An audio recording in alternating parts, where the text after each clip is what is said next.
Hello everyone, first of all happy Diwali to everyone.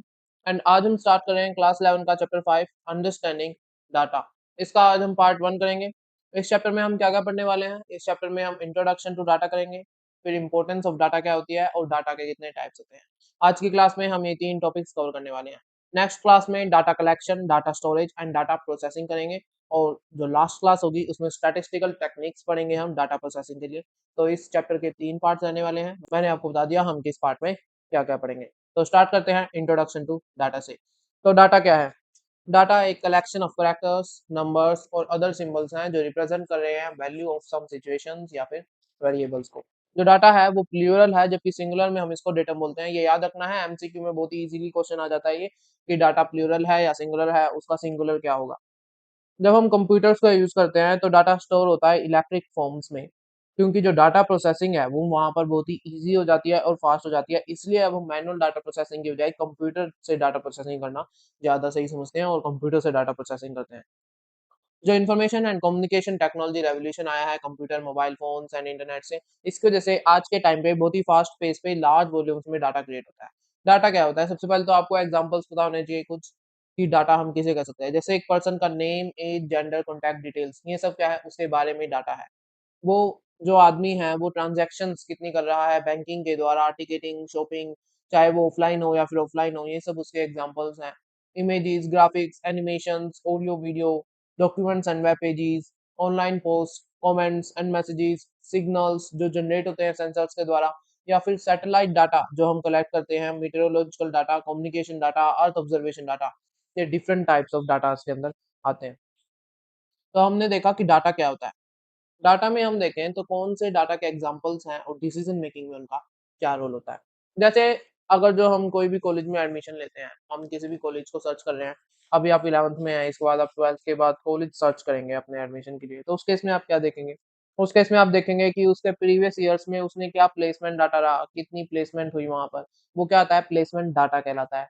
उसमें जो teachers हैं, जो स्टाफ मेंबर्स हैं, उन सब की जो एजुकेशनल क्वालिफ़िकेशन है और एक्सपीरियंस कितना है वहाँ पर फैकल्टी मेंबर्स का। उसके अलावा उस कॉलेज में लाइब्रेरी है या नहीं है, तो वहाँ पर लाइब्रेरी में क्या-क्या आपके पास इक्विपमेंट्स प्रेज़ेंट होंगे, हॉस्टल फैसिलिटीज़ कितनी है और फीस क्या है। ये सब क्या आता है? उस कॉलेज का डाटा है। आप जब भी आइडेंटिफ़िकेशन करेंगे कॉलेज का, इस सारे डाटा के बेसिस पे उसका आइडेंटिफ़िकेशन होगा, इन सब का एनालिसिस करना होगा। सेकंड एग्ज़ाम्पल हम देखें तो सेंसस। जो गवर्नमेंट है वो सेंसस करवाती है, मतलब जो पॉपुलेशन है उसकी गिनती होती है कि कितनी पॉपुलेशन है, कितनी एज के ग्रुप्स में कितने-कितने लोग हैं, किस जेंडर के लोग हैं, उनके बारे में सारी डिटेल्स किसमें आती है? एक सेंसस के अंडर आती है। जो सेंसस डाटा है वो बहुत ही इम्पोर्टेंट होता है गवर्नमेंट के लिए, ये प्लान करने के लिए कि आगे जो पॉलिसीज़ है वो किस हिसाब से होनी चाहिए और कैसे उनको एग्ज़ीक्यूट करना है। क्योंकि किसी एरिया में ज़्यादा लोग रहते हैं, किसी एरिया में कम लोग रहते हैं, वहाँ पर उस हिसाब से उसको एग्ज़ीक्यूशन किया जाएगा। ऐसे ही जब भी हम किसी अपोनेंट टीम के खिलाफ कोई मैच खेल रहे हैं। जब भी हमारा कोई मैच है, जब स्पोर्ट्स की बात करते हैं हम या फिर स्टडीज़ में भी अपोनेंट टीम हम देखते हैं कि वो कितनी पावरफुल है, उसकी परफॉर्मेंसेज़ कैसी रही है, उसका प्रीवियस परफॉर्मेंसेज़ डाटा हम देखते हैं कि उसने प्रीवियस परफॉर्मेंसेज़ में कौन-कौन सी स्टैटिस्टिक्स उसने आज़माई, कौन-कौन सी टेक्निक्स उनने यूज़ की और उन टेक्निक्स का हम फिर उसके ऊपर तोड़ निकालते हैं ताकि हम उनसे बेटर परफॉर्म कर सकें। नेक्स्ट अगर जो हम एग्ज़ाम्पल देखें तो बैंक्स का डाटा होता है, जो डाटा कस्टमर्स के बारे में होता है, अकाउंट डिटेल्स, उन्होंने क्या ट्रांज़ैक्शंस की, ये सब क्या करता है बैंक मेंटेन करके रखता है। ये सब डाटा एग्ज़ाम्पल्स के अंडर आते हैं। लेकिन क्या आप सिर्फ़ इन डाटा से कोई भी डिसीज़न मेकिंग कर सकते हो? अगर जो आपके पास मैं एक शीट दे दूँ पूरी जिसमें प्लेसमेंट्स ही प्लेसमेंट्स हैं एक कॉलेज की, उसने जितने भी प्लेसमेंट्स करवाई हैं, आप सिर्फ़ उनको पढ़ते रहोगे लेकिन आप कोई डिसीज़न मेक नहीं कर पाओगे। आपके पास बहुत सारे कॉलेजेस हैं, उनकी बहुत सारी प्लेसमेंट्स हैं, आप सिर्फ़ उनको पढ़ते रहोगे, उनका आपके लिए कोई यूज़ नहीं निकलेगा। फॉर एग्ज़ाम्पल एक कॉलेज ने 2000 स्टूडेंट्स हैं जिनको प्लेसमेंट करवाई 3 साल के अंदर लास्ट के, उनके डिफरेंट सैलरी पैकेजेज़ होंगे।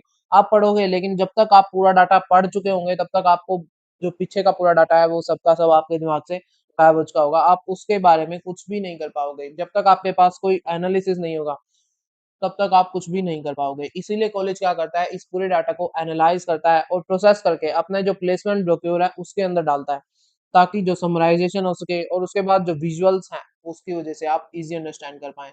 ऐसे ही जो सेंसस होता है, उसका एनालिसिस होता है और फिर जो पॉलिसी मेकर्स होते हैं, उनको उसका एनालिसिस बताया जाता है, रिज़ल्ट क्या है। जो अपोनेंट टीम्स हैं उनका हम देखते हैं और लास्ट में हम उसका एनालिसिस करते हैं कि कौन-कौन सी टेक्निक्स उन्होंने पूरे गेम में आज़माई और उनके ऊपर हम कौन-कौन सी जो उससे बेटर टेक्निक्स हैं वो कर सकते हैं। बैंक्स जो हैं वो कस्टमर्स का डाटा रखते हैं, उसको स्ट्रक्चर्ड वे में रखते हैं ताकि कस्टमर कभी उसको रिट्रीव करने आए तो वो रिट्रीव ईज़िली कर सके।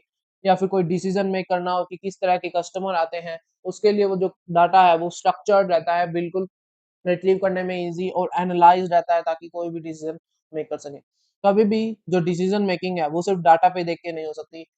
अंडरस्टैंड करने के लिए डाटा को पहले प्रोसेस करना पड़ता है और उसके बाद एनालाइज़ करना पड़ता है। तो इसीलिए डाटा सबसे पहले गैदर करना है, फिर प्रोसेस करना है और फिर एनालाइज़ करना पड़ता है डिसीज़न मेक करने के लिए। तो डाटा की इम्पोर्टेंस क्या है? हमने पढ़ा डाटा क्या होता है, मैंने आपको डिफरेंट एग्ज़ाम्पल्स बताए डाटा के। डाटा की इम्पोर्टेंस के बारे में हम बात करें तो डाटा बहुत ही इम्पोर्टेंट रहता है डिसीजन मेकिंग के लिए। डाटा का एक सबसे मेन पर्पस जो रहता है वो रहता है कि हम डिसीजंस कैसे मेक करें। इसको मैं आपको बहुत सारे एग्जांपल से समझाऊँगा। ये बुक के बहुत सारे एग्जांपल्स लिए हैं मैंने, बुक में और भी एग्जांपल्स थे। आपको सभी एग्जांपल्स याद करने की ज़रूरत नहीं है, आप सिर्फ 1-2 एग्जांपल अपनी अंडरस्टैंडिंग के लिए याद कर लो। बाकी जो मेन-मेन डेफिनिशंस है आप वो याद कर लो।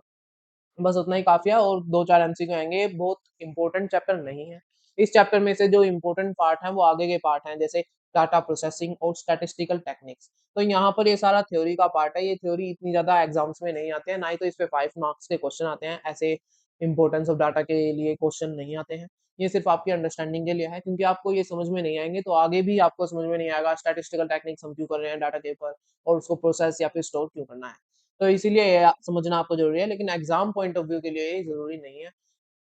तो इसीलिए आप सिर्फ़ इसे समझें और अपनी जो बुक है, उसके अंदर ही जो डेफ़िनेशंस मैंने बताई हैं, उनको मार्क कर लें, क्योंकि डेफ़िनेशंस एब्सोल्यूटली आ सकती हैं पेपर में और 1-2 एग्ज़ाम्पल्स आप याद कर लें। ताकि जब भी अगर जो 1-2 नंबर का क्वेश्चन आए, तो उसके साथ आप एक एग्ज़ाम्पल लिख दें, तो जो 1-2 नंबर है, वो आपके पक्के हो जाएँगे। बड़ा क्वेश्चन यहाँ से नहीं आएगा। एग्ज़ाम्पल्स हम देखें, जो डाटा स्टोर होता है और एनालाइज़ होता है, तो जब कोई विथड्रॉ करता है मनी एटीएम से, तो जो बैंक है वो क्या करता है, उसको वो विथड्रॉन अमाउंट जितनी उसने एटीएम से विथड्रॉ किया अमाउंट, उसको उसके बैंक से डेबिट करनी है। जो बैंक है उसको लिंक्ड अकाउंट से डेबिट करनी है। तो उसके लिए क्या करना पड़ेगा बैंक को डाटा मेंटेन करना पड़ेगा, ताकि जब भी ज़रूरत हो तो वहाँ पर वो अपने डाटा को अपडेट कर सके। इसके अलावा जो मीटेरोलॉजिकल ऑफिसेज़ होते हैं, वो कंटीन्यूअसली मॉनिटर करते रहते हैं सैटेलाइट डाटा को और अपकमिंग साइक्लोन और हेवी रेन के बारे में बताते हैं। जैसे हम सुनते हैं कि जैसे ओडिशा में या फिर वेस्ट बंगाल में यहाँ पे साइक्लोन्स आ गए, वो कैसे पता चलता है? क्योंकि जो मेटेरोलॉजिकल ऑफिसेज़ होते हैं, ये सैटेलाइट डाटा को मॉनिटर करते रहते हैं कंटीन्यूअसली। जैसे ही कोई साइक्लोन या बीच की तरफ आने लगता है, तब ये क्या करते हैं, ये बता देते हैं कि अलर्ट्स जारी कर देते हैं। जो कॉम्पिटिटिव बिज़नेस एनवायरनमेंट होता है, वहाँ पर जो बिज़नेस ऑर्गनाइज़ेशंस होती हैं, उनको कंटीन्यूअसली मार्केट बिहेवियर को एनालाइज़ करना पड़ता है। कौन से प्रोडक्ट्स की डिमांड ज़्यादा है, कौन से प्रोडक्ट्स की डिमांड कम है, उसके अकॉर्डिंगली फिर वो एक्शंस लेते हैं कि कौन से प्रोडक्ट्स की प्रोडक्शन इंक्रीज़ करनी है और कौन से कम करने हैं। इसके अलावा जो कंपनीज़ हैं, वो कस्टमर की डिमांड्स देखते हैं, उनके फीडबैक्स देखते हैं कि किस प्रोडक्ट में उन्हें क्या पसंद आ रहा है और किस प्रोडक्ट में उन्हें क्या पसंद नहीं आ रहा, ताकि वो अपने प्रोडक्ट्स में और सर्विसेज़ में उसके अकॉर्डिंगली चेंजेस कर सकें। जो डायनामिक प्राइसिंग कांसेप्ट यूज़ होता है एयरलाइन्स में और उसके अलावा रेलवेज़ में, जैसे अगर जो डिमांड ज़्यादा है, तो जो प्राइसिंग है वो इंक्रीज़ हो जाती है, या फिर अगर जो डिमांड कम है, तो जो सप्लाई है वो भी कम हो जाती है। उस रूट से जैसे अगर जो हम रेलवेज़ देखें, एक रूट पे ज़्यादा लोग रहते हैं, ज़्यादा पैसेंजर्स रहते हैं, तो वहाँ पर उस रूट के लिए जो रेल्स हैं वो इंक्रीज़ हो जाती हैं। ऐसे ही एयरलाइन्स करती हैं, जिस रूट पे ज़्यादा लोग रहते हैं, ज़्यादा पैसेंजर्स रहते हैं, वहाँ पर जो एयरलाइन्स हैं वो मोर फ्लाइट्स निकालती है, जबकि जहाँ पर कम लोग जाना चाहते हैं, वहाँ पर कई-कई दिनों में 1-2 फ्लाइट निकलती हैं। ऐसा सीन होता है इनका डायनामिक प्राइसिंग कांसेप्ट का। डिमांड के अकॉर्डिंग सप्लाई ये करते हैं। इसके अलावा कैब बुकिंग की जो ऐप्स होती हैं, वो प्राइसिंग इंक्रीज़ या डिक्रीज़ करते हैं एक पर्टिकुलर टाइम पे। जिस पर्टिकुलर टाइम पे जो रश है वो ज़्यादा रहता है लोगों का, उस टाइम पे जो प्राइसिंग है वो हाई होती है। जिस पर्टिकुलर टाइम पे जो रश है वो कम होता है, उस टाइम पे जो प्राइसिंग है वो कम होती है। इसके अलावा कुछ रेस्टोरेंट्स क्या करते हैं, डिस्काउंटेड प्राइस देते हैं हैप्पी आवर्स के लिए। वो डिसाइड करता है कि किस टाइम पीरियड में कितने लोग आ रहे हैं, क्या सेल्स डाटा है डिफरेंट टाइम पीरियड्स के लिए, और उसके अकॉर्डिंग वो हैप्पी आवर्स देखते हैं कि कौन से आवर्स में हम हैप्पी आवर्स देंगे, दैट इज़ डिस्काउंट देंगे। बिज़नेस के अलावा भी बहुत सारी चीज़ें होती हैं, सिनेरियोज़ होते हैं जहाँ पे डाटा को स्टोर और एनालाइज़ किया जाता है डिसीज़न मेकिंग के लिए। जैसे electronic voting machines. Electronic voting machines votes cast को रिकॉर्ड करने के लिए यूज़ होती हैं। जो वोटिंग डाटा है सभी मशीन से वो एक्यूमुलेट होता है और इलेक्शन रिजल्ट डिक्लेयर किया जाता है। अगर जो हम पहले देखें तो पहले पेपर बैलेट पे यूज़ होता था, बैलेट पेपर पे जो वोटिंग है वो होती थी। तो उस केस में क्या होता था, वहाँ पर जो गिनती है, जो रिजल्ट्स हैं उनके लिए बहुत ज़्यादा टाइम लग जाता था, मैनुअल हो पाता था उसमें बैलेट पेपर पे जो होता था मैनुअल काउंटिंग। उसके अकॉर्डिंगली जो कंप्यूटर है वो बहुत ही फ़ास्ट है और बहुत ही जल्दी काम कर देता है मशीन्स। उसके बाद 6th एग्जांपल हमारे पास आता है साइंटिस्ट जो रिकॉर्ड करते हैं data while doing experiments, calculate करने के लिए और कंपेयर करने के लिए रिजल्ट्स। 7th हम देखें तो फार्मास्यूटिकल कंपनीज डाटा रिकॉर्ड करती हैं जब भी एक न्यू मेडिसिन को वो ट्राई कर रही हैं ताकि उसकी इफेक्टिवनेस पता चले, उसके साइड इफेक्ट्स पता चले। अगर जो उन्हें उसके साइड इफेक्ट्स नहीं पता होंगे और उन्होंने सीधा उसको मार्केट में डाल दिया, उसके बाद में साइड इफेक्ट्स आए तो कंपनी बंद हो सकती है, कंपनी के ऊपर अकाउंटेबिलिटी आएगी कि कंपनी ने ऐसी दवाई क्यों बेची। इसीलिए उन्हें डाटा रिकॉर्ड करना पड़ता है, उसको एनालाइज़ करना पड़ता है। लाइब्रेरीज़ डाटा मेंटेन करती हैं बुक्स के बारे में, जो लाइब्रेरी में कितनी बुक्स हैं, लाइब्रेरी की कितनी मेंबरशिप्स हैं, बुक्स किसके पास कितनी हैं। कितनी बुक्स लाइब्रेरी से बाहर गई हुई हैं और कितनी बुक्स और आएँगी लाइब्रेरी में। इसके अलावा जो सर्च इंजिन्स हम यूज़ करते हैं, वो क्या करते हैं लार्ज अमाउंट ऑफ डाटा जो वेबसाइट्स के ऊपर है, उसको एनालाइज़ करते हैं और जो हम सर्च करते हैं, उसको एज़ अ रिज़ल्ट वो हमें रिट्रीव करके देते हैं। वेदर अलर्ट्स की हम बात करें तो हमने मीटेरोलॉजिकल ऑफिसेज़ की बात की। उसके अलावा जो वेदर अलर्ट्स आते हैं कि कहाँ पर हेवी रेन होने वाली है, वो वेदर अलर्ट्स जो आते हैं, वो सैटेलाइट्स के डाटा को एनालाइज़ करके आती है। सबसे पहले सैटेलाइट से जो डाटा है, उसको रिसीव किया जाता है और फिर उसके बाद उसको एनालाइज़ किया जाता है और फिर उसके बाद अलर्ट जारी किए जाते हैं अगर जो कहीं पर ज़रूरत है तो। अब यहाँ पर हमने देखा कि कितने सारे एग्ज़ाम्पल हो गए डाटा के और ये इतना सारा डाटा है जिसको मैनुअली तो करना बिल्कुल इम्पॉसिबल जैसा है। तो इस लार्ज अमाउंट ऑफ डाटा को जब हम कंप्यूटर से प्रोसेस करते हैं, एक तो इससे बहुत ही फ़ास्ट प्रोसेसिंग होती है और इसके अलावा यहाँ पर जो पॉसिबिलिटीज़ और हिडन ट्रेड्स हैं, जो कि हो सकता है कि ह्यूमन्स को विज़िबल ना हो, उसके इसमें जो कंप्यूटर्स हैं और जो मशीन्स हैं, वो ह्यूमन से बहुत ही बेटर काम करती हैं प्रोसेसिंग में, एनालाइज़िंग में, लार्ज अमाउंट ऑफ डाटा को प्रोसेस करना मैनुअल वे में बहुत ही डिफ़िकल्ट हो जाता है। नेक्स्ट बात हम करते हैं टाइप्स ऑफ डाटा की। तो डाटा कितने टाइप का है? जो डाटा है वो डिफरेंट सोर्सेज़ से आता है और डिफरेंट फॉर्मेट्स में हो सकता है। जैसे इमेज है, इमेज क्या है? पिक्सेल्स का कलेक्शन है। वीडियो है, फ्रेम्स का कलेक्शन है। ये आपको याद रखने हैं, ये एमसीक्यू या फिर फिल इन द ब्लैंक्स में आ सकते हैं। इमेज किसका कलेक्शन है, वीडियो किसका कलेक्शन है। उसके अलावा जो फी स्लिप है वो कुछ न्यूमेरिक और नॉन न्यूमेरिक एंटिटीज़ की बनी होती है। मैसेजेस हैं, चैट्स हैं, ये सब में क्या-क्या यूज़ होता है? टेक्स्ट हम यूज़ करते हैं, आइकन्स या इमोटिकॉन्स भेजते हैं और इमेजेस और वीडियोज़ हम सेंड करते हैं। जो डाटा है फॉर्मेट्स के बेसिस पे क्योंकि हम फॉर्मेट्स पढ़ रहे हैं तो यहाँ पर 2 टाइप में डिवाइड होता है that is structured data and unstructured data. Structured data की बात करें तो स्ट्रक्चर्ड डाटा जो है वो कोई भी डाटा जो ऑर्गेनाइज्ड है और रिकॉर्ड हो रहा है वेल डिफाइंड फॉर्मेट में। ये जो वेल डिफाइंड फॉर्मेट यहाँ पे लिखा गया है ना, ये आपको याद रखना है। वेल डिफाइंड फॉर्मेट से इनका मतलब है टेबल की फॉर्म में, रोज़ एंड कॉलम्स की फॉर्म में जो डाटा है, वो क्या कहलाता है? स्ट्रक्चर्ड डाटा कहलाता है। स्ट्रक्चर्ड डाटा यूजुअली स्टोर रहता है कंप्यूटर में टैबुलर फॉर्म में जैसे रोज एंड कॉलम्स हो गई, जहाँ पे हर कॉलम रिप्रेजेंट कर रहा है डिफरेंट डाटा को पर्टिकुलर पैरामीटर के लिए जिसको हम एट्रीब्यूट बोलते हैं। ये आपको याद रखना है जो कॉलम्स हैं उनको क्या बोलते हैं? एट्रीब्यूट बोलते हैं, वेरिएबल बोलते हैं, कैरेक्टरिस्टिक बोलते हैं। ये जो नेक्स्ट चैप्टर हम करेंगे, जो ये चैप्टर है ये माई एसक्यूएल का अनऑफिशियल स्टार्ट है। जो माई एसक्यूएल है वो चैप्टर 8 है जैसा कि हम सब जानते हैं। तो ये माई एसक्यूएल का अनऑफिशियल स्टार्ट है। इस चैप्टर 5 के बाद हम चैप्टर 7 करेंगे। वहाँ पर डाटाबेस मैनेजमेंट सिस्टम पढ़ेंगे और उसके बाद ऑफिशियली माई एसक्यूएल हम कवर करेंगे। तो जब हम चैप्टर 7 पढ़ रहे होंगे तो वहाँ पर हमें बताया जाता है कि कॉलम्स हैं उनको एट्रीब्यूट, कैरेक्टरिस्टिक या फिर वेरिएबल कहा जाता है। क्योंकि जब हम माई एसक्यूएल यूज़ करते हैं तो वहाँ पर हम कॉलम्स वर्ड का यूज़ नहीं करते, वहाँ पर हम एट्रीब्यूट का यूज़ करते हैं। और ऐसे ही जो हर रो है वो क्या कर रही है? रिप्रेजेंट कर रही है डाटा को, ऑब्जर्वेशन जो डाटा है वो डिफरेंट एट्रीब्यूट्स और जो रो है उसको क्या बोलते हैं? फील्ड्स बोलते हैं, ये आपको बाद में पता चलेगा।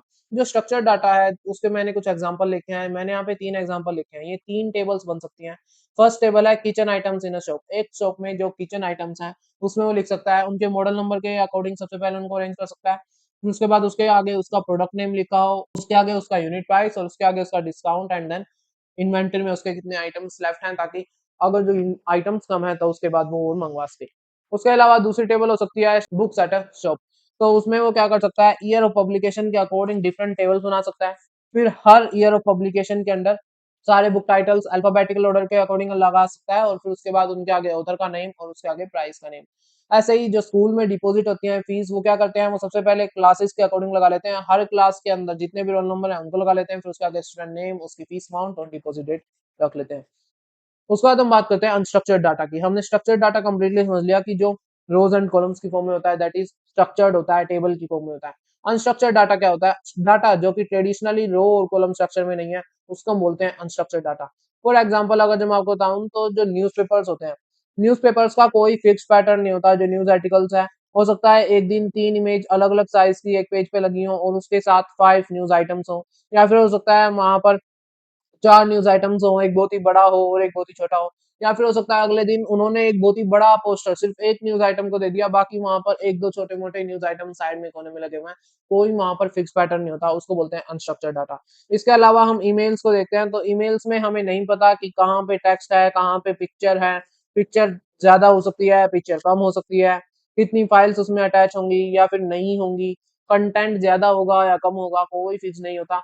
अनस्ट्रक्चर्ड डाटा के अंदर ईमेल का डाटा आता है। वेब पेजेज़ में देखें तो जब भी हम वेब पेजेज़ खोलते हैं उसमें कोई टेबल्स तो नहीं होती हैं, हमेशा जो कंटेंट है, चाहे वो इमेजेस हैं, ग्राफिक्स हैं, ऑडियो वीडियो है या फिर टेक्स्ट है, वो सब ऐसा का ऐसा लिखा हुआ होता है। इसके अलावा टेक्स्ट डॉक्यूमेंट्स देखें, सोशल मीडिया मैसेजेस या फिर बिज़नेस रिपोर्ट्स या फिर बुक्स, ऑडियो वीडियो फाइल्स, ये सब किसके अंदर आती हैं? अनस्ट्रक्चर्ड डाटा के अंदर आती हैं। अनस्ट्रक्चर्ड डाटा को कई बार मेटा डाटा के हिसाब से डिस्क्राइब किया जाता है with the help of some other data, जिसको हम बोलते हैं मेटा डाटा। अनस्ट्रक्चर्ड डाटा को कई बार डिस्क्राइब किया जाता है। मेटा डाटा क्या होता है? Meta data is basically data about data. ये जो है ये लाइन आपको याद रखनी है, Meta data is basically data about data. ये बहुत बार क्वेश्चंस में आती है। इसके एग्जांपल अगर मैं आपको बताऊं इसको समझाने के लिए, मेटा डाटा क्या है? जैसे एक ईमेल है, उस ईमेल के अंदर बहुत सारे पार्ट्स होते हैं। सबसे पहला पार्ट होता है सब्जेक्ट, फिर रेसिपिएंट, फिर मेन बॉडी, अटैचमेंट। ये जो पार्ट्स हैं, इसके अंदर जो कंटेंट है वो तो डाटा है, लेकिन उस कंटेंट के अबाउट जो डाटा है, मतलब किस कंटेंट को हम सब्जेक्ट कर रहे हैं, किस कंटेंट को रेसिपिएंट कर रहे हैं, किस कंटेंट को मेन बॉडी कर रहे हैं और किस कंटेंट को अटैचमेंट कर रहे हैं, ये जो डाटा है ये क्या कहलाता है? मेटा डाटा कहलाता है। ये मेटा डाटा है ईमेल डाटा के अकॉर्डिंग। और दूसरा एग्जांपल हम देखें तो जैसे इमेज फाइल है, उसका जो इमेज साइज होता है वो केबी में है या एमबी में है, उसका जो इमेज टाइप है वो जेपीईजी में है या पीएनजी में है, या फिर उसका इमेज रेजोल्यूशन क्या है, ये सब क्या आता है? अनस्ट्रक्चर्ड डाटा के अंदर आता है। तो आज हमने introduction to data, importance of data and types of data कर लिया। नेक्स्ट क्लास में हम data collection, data storage and data processing करेंगे। Thank you everyone, God bless you and once again happy Diwali.